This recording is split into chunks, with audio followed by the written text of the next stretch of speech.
पल के हो ही नहीं।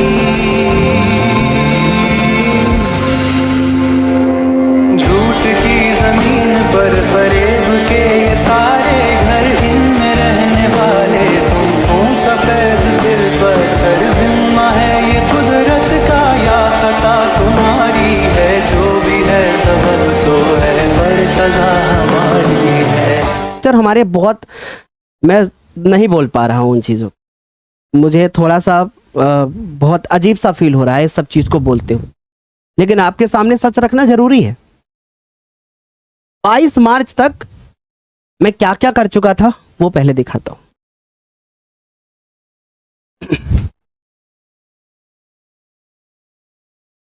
ये हमारे नए ऑफिस का कमरा है और इस कमरे में आप देख सकते हो कि यहाँ एक डिजिटल बोर्ड रखा हुआ है। बच्चों, एक डिजिटल बोर्ड की कीमत क्या होती है ये आप लोग बहुत अच्छे से जानते हो, और हमने इन सब चीज़ों को बनाने में एक दिन मेहनत नहीं करी है। हमारा एक शुरू से उसूल रहा है कि मैं पूरे साल मेहनत करता हूं और जितने भी मेहनत करता हूं उसमें से 70 से 75% जो पैसा होता है बच्चों, उसको मैं अपने इसी काम में लगाता हूं ताकि मैं आप जैसे बहुत सारे बच्चों को निस्वार्थ भाव से पढ़ा सकूं। और बिल्कुल अब मैं यहाँ पर एक चीज़ और भी कहना चाहूँगा। पिछले वर्ष की बात है, हमारे साथ शायद मुझे शेयर करनी चाहिए आपके साथ, इस देश के सबसे बड़े अध्यापक से हमारी मुलाकात हुई और उन्होंने कहा कि सर आप हमारे साथ में काम क्यों नहीं करते हैं, आप हमारे साथ में काम करेंगे तो शायद हम और बेहतर कर पाएंगे, हम और बच्चों को चीज़ें अच्छे से कर पाएंगे। बिल्कुल मैं जानता हूँ, नो डाउट बहुत अच्छे से संस्थाएं चलती हैं, बहुत अच्छे से काम होते हैं, लेकिन बच्चों मेन पॉइंट हमारे सामने ये था, मैंने अपने टीम के सारे लोगों से कहा कि मैं तो किसी भी एक संस्था से जुड़ जाऊंगा, लेकिन जो लोग हमारे साथ नए जुड़ रहे हैं उनका क्या होगा। ये बात हमने अपने सारे टीम जो हमारे टीममेट थे जो साथ में काम कर रहे थे, मैंने उनसे ये बात बोली। फिर क्या हुआ कि ये बात मैं पूरे साल सभी को बोलता हुआ भी आया और फिर उसके बाद धीरे धीरे करके हमारी चीज़ें बेहतर हो गई और बेहतर थी। और दूसरी चीज़, हमारा दूसरा एक उद्देश्य ये होता था कि हम अपने बच्चों को शायद निस्वार्थ भाव से नहीं पढ़ा पाएंगे, क्योंकि मैं आपको एक सच बात बताना चाहता हूं कि पिछले 7 सालों से लगातार यूट्यूब पे पढ़ा रहा हूं। 7 साल पहले कोई भी ऐसी संस्था नहीं थी जो यूट्यूब पे फ्री में बच्चों को पढ़ाती थी। अगर यूपी के बच्चों के लिए हमने फ्री में काम करना शुरू किया था तो उससे पहले कोई भी संस्था नहीं थी जो बच्चों को सब्जेक्टिव चीजें पढ़ा रही हो। जब ज्ञानोदय ने काम करना शुरू किया तब सभी को एहसास हुआ शायद इस बात का, और मुझे इस बात की खुशी है कि सब लोग काम करते हैं बच्चों के लिए, तो शायद सबको इस चीज का एहसास हुआ। तो मतलब मेरे कहने का मतलब है कि मैं धीरे धीरे करके अपने बच्चों को निस्वार्थ भाव से पढ़ाता रहा और जो भी मैं कमाता रहा वो अपने इसी काम में लगाता रहा ताकि मैं आप सभी के लिए काम कर सकूं और निस्वार्थ भाव से पढ़ा सकूं।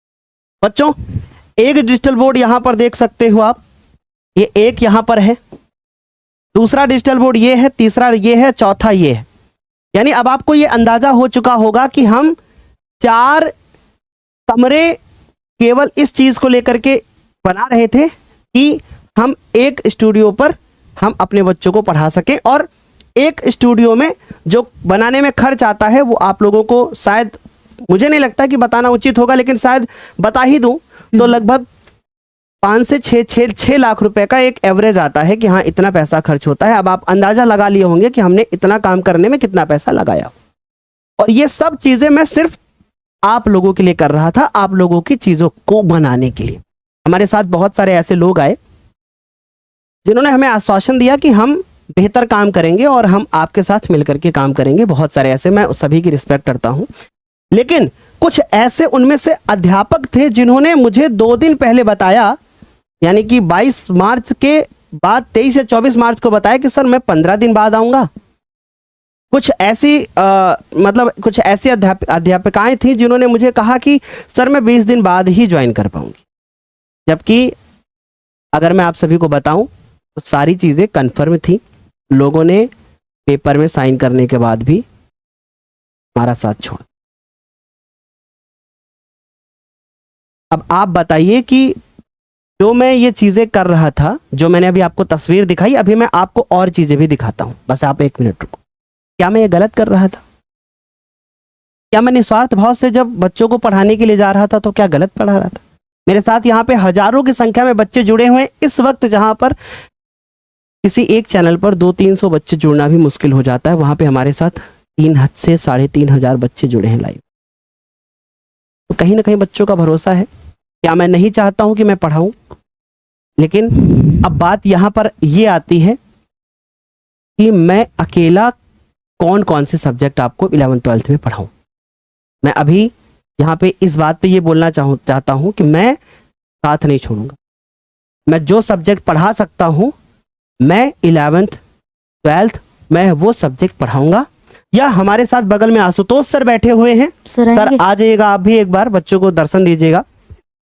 हम लोग मिलकर के जो भी बच्चों को पढ़ा सकते हैं हम वो सब कुछ पढ़ाएंगे। और बच्चों आपको निराश नहीं होना पड़ेगा, हम आपको अच्छे से पढ़ाएंगे। एक 22 से लेकर के बच्चों 28 फरवरी तक मैं आपको बताऊं, मुझे टाइफाइड हुआ।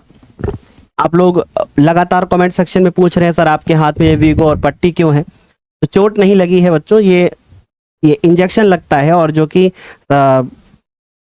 डायरेक्ट ऐसे नहीं लग सकता है, वो ग्लूकोज के साथ में लगता है। तो वो डेली शाम को मुझे वो चीज़ लेनी पड़ती है इस समय पे पिछले कुछ दिनों से।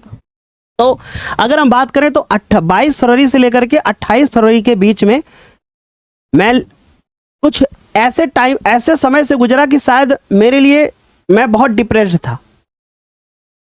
मेरे घर में मेरे पेरेंट्स ने मुझे समझाया कि जीवन में उतार चढ़ाव आते हैं और ये चीज़ें होती हैं। बच्चों मैं जो फाइनेंशियली चीज़ों से घबराया ना, उसकी मेरे अंदर कोई घबराहट नहीं थी। मेरे लिए ये जो मेरा ये फाइनेंशियली नुकसान हुआ, इससे मुझे कोई तकलीफ नहीं है 1% भी। मैं इस बात को शायद अगर मुझे कसम भी खानी पड़े तो मैं खाने के लिए तैयार हूं कि मुझे इस चीज़ से 1% भी कोई तकलीफ नहीं है। लेकिन मुझे तकलीफ इस चीज़ से है बच्चों कि हमने एक टीम, हमने एक सपना देखा था और हम बच्चों के लिए काम करना चाहते थे। हमने टीम में जिन लोगों को भी जोड़ा, उन लोगों ने हमें उस समय पे जवाब दिया या उस समय पे हमें वो बातें कही जो शायद मैं उस चीज़ को फील नहीं कर सकता था, क्योंकि मैंने हमेशा से सभी के साथ निस्वार्थ भाव से ही काम किया था और निस्वार्थ भाव से मैं प्रकट आया। झूठ तो नहीं बोल रहा था ना। मैंने टीम बनाई, हमारी पूरी टीम एक साजिश के तरीके से टूटी है। इसके पीछे एक साजिश है कि उसको तोड़ने का काम किया गया। ज्यादा चीजें, जो चीजें आपके सम्मुख रखने वाली हैं वही मैं रखूंगा, इसके अलावा मैं कोई चीजें नहीं रखने वाला यहाँ पे। जो चीजें, क्योंकि मैंने जीवन में ना बहुत जीरो लेवल वाली चीजें देखी हैं। मैं टूटा जरूर हूं, हारा नहीं हूं, पढ़ना नहीं छोड़ूंगा। 11th की जो भी चीजें होंगी हम सब कुछ आपको पढ़ाने के लिए तैयार हैं। हम पढ़ाएंगे, हम जो भी पढ़ा सकते हैं, आशुतोष सर जो भी पढ़ा सकते हैं, मैम जो भी चीजें आपके लिए कर सकते हैं वो सारी चीजें करेंगी। मैम अगर आपको पूरा नहीं पढ़ा पाएंगी तो जो चीजें पढ़ा सकती हैं वो पढ़ाएंगी आपको। इस 22 से लेकर 28 के बीच में मैंने अपने आप को बहुत अकेला फील किया, लेकिन उस वक्त शायद मेरे लिए फैमिली नहीं होती तो फिर मेरे लिए थोड़ी सी तकलीफें हो जाती। और मैंने कहा ना कि मुझे किसी भी बात की तकलीफ नहीं। मेरे साथ कौन आया कौन गया, मुझे किसी 1% इस चीज की कोई तकलीफ नहीं है। मुझे तकलीफ पता क्या है? तकलीफ इस चीज की है कि मैंने जो आपसे कमिटमेंट करी। मुझे तकलीफ इस बात की है कि जो मैंने आपसे वादे किए, क्योंकि मैंने आज तक अपने जीवन में कभी भी अपने बच्चों से 1% भी कभी झूठ नहीं बोला। और ना तो आज तक ज्ञानोदय पे कोई भी निगेटिव कमेंट आई। आज तक मैंने एक भी निगेटिव कमेंट नहीं पाई है अपने चैनल पे। 1000 में हमने 999 अच्छी कमेंट्स ही पाई हैं। मैं आपसे वादे तो नहीं करूंगा अब, क्योंकि अब मैं सीधे करके दिखाऊंगा।